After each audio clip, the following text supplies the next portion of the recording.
In this video, I'm going to show you how you can change your search language in Firefox browser.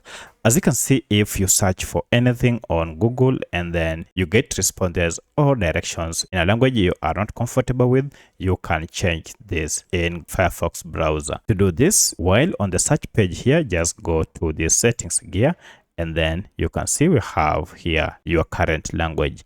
Currently it is in Swahili, and that's why you may not be able to understand this. So if I click on this, I'll have an option to change my language here, and now I'll click on language option, and from here you can see we have quite a number of languages.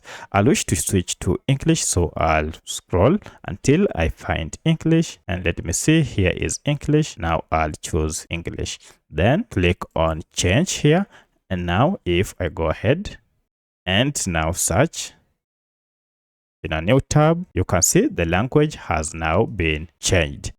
The result language have also been changed. So that's how you can change your search language on Firefox browser. If you have any other question, kindly let me know in the comment section. Otherwise, thanks for watching, and let's meet in the next video.